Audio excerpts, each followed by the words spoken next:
It was the fall of 1952, and Life magazine published Ernest Hemingway's novel, The Old Man and the Sea. Within 48 hours, over 5 million copies were sold. The American book edition sold 50,000 before it was even out, and the British edition, 20,000. The critics went crazy over this novel. The public practically worshipped this rugged, bearded author who combines that image of a grandfather and a sea captain. In 1953, Hemingway won the Pulitzer Prize for The Old Man and the Sea, and in 1954, the Nobel Prize for Literature, which, of course, is the greatest formal international award that any writer can receive, and they specifically mentioned The Old Man and the Sea. There was something about this particular story that captured the world in the early 50s. Now, you probably all know the story. It is unusual. The action takes place during 3 days and 3 nights on the sea. 3 days in the life of Santiago and his young helper, Manolin.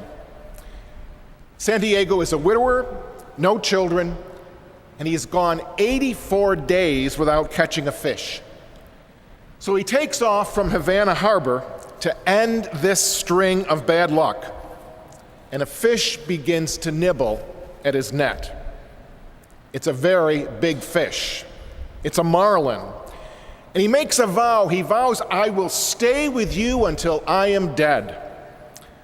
So 3 days are spent trying to pull this big catch in.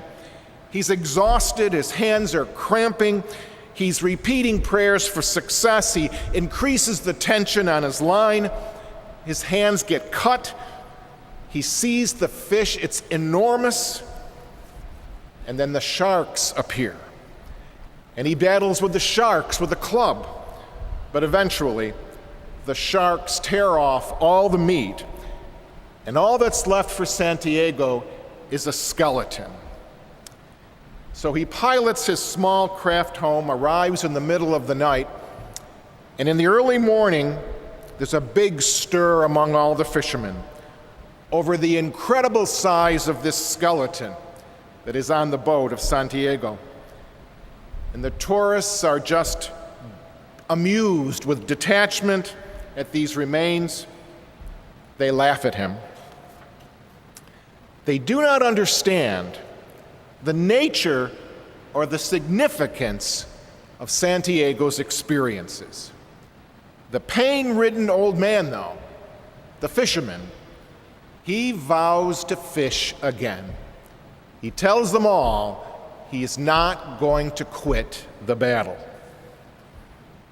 The tourists and the fishermen just could not understand what Santiago was all about.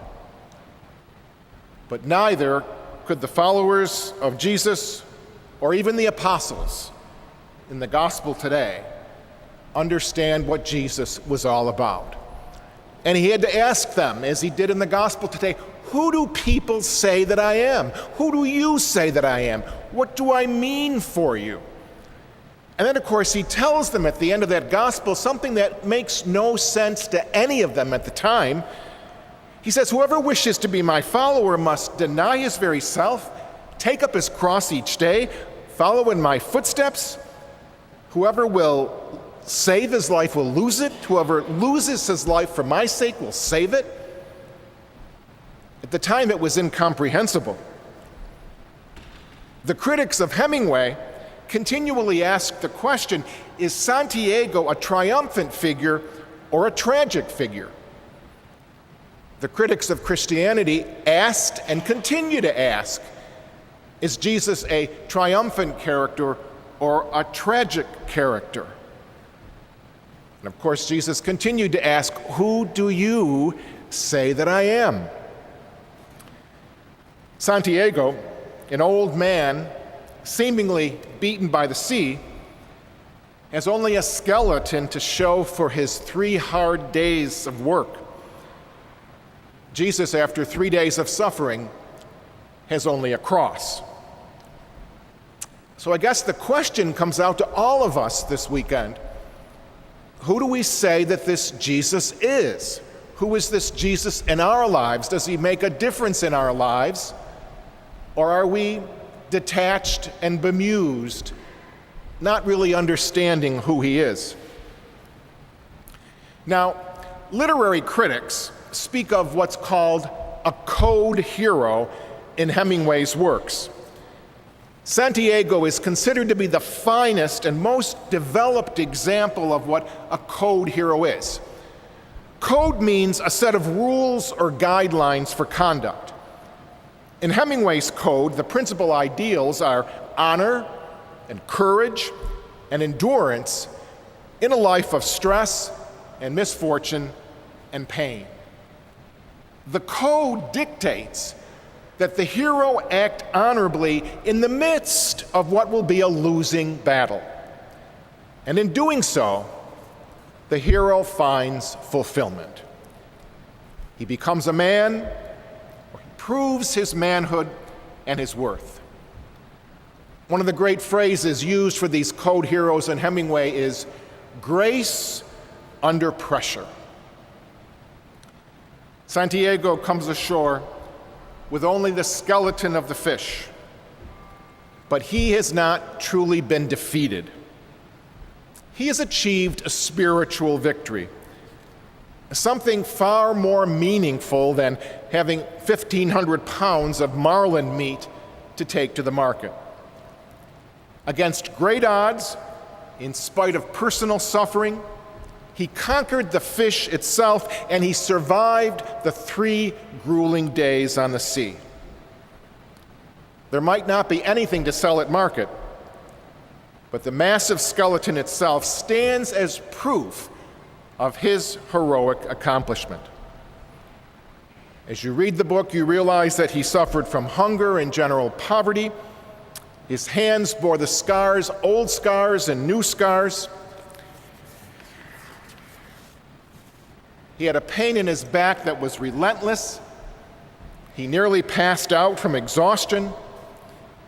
But the point that Hemingway is making is that all of that is unavoidable because Santiago was a real fisherman. And that's what Jesus says to us. If we are real Christians, suffering and crosses are unavoidable.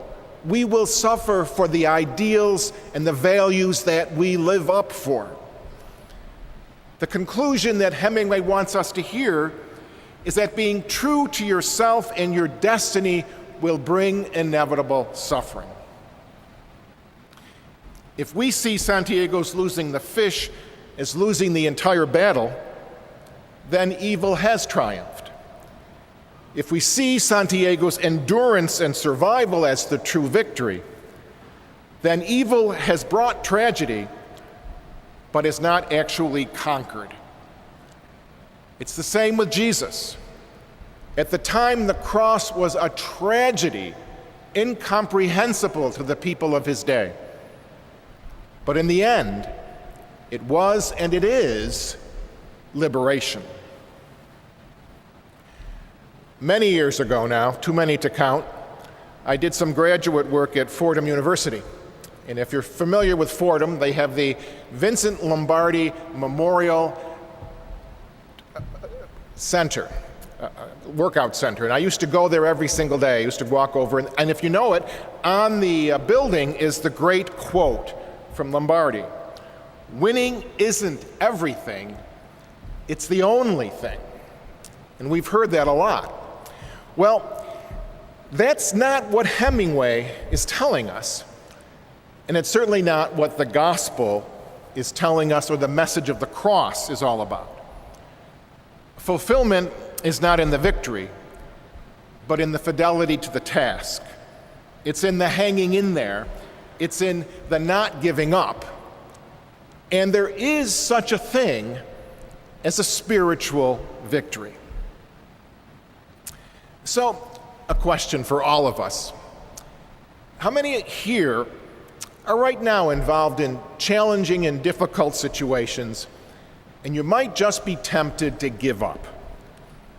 You might be tempted to give up as a parent, might be tempted to give up on a friendship or a relationship, maybe on school, on work, on a dream that you've had or we've had for years, on a marriage or a vocation.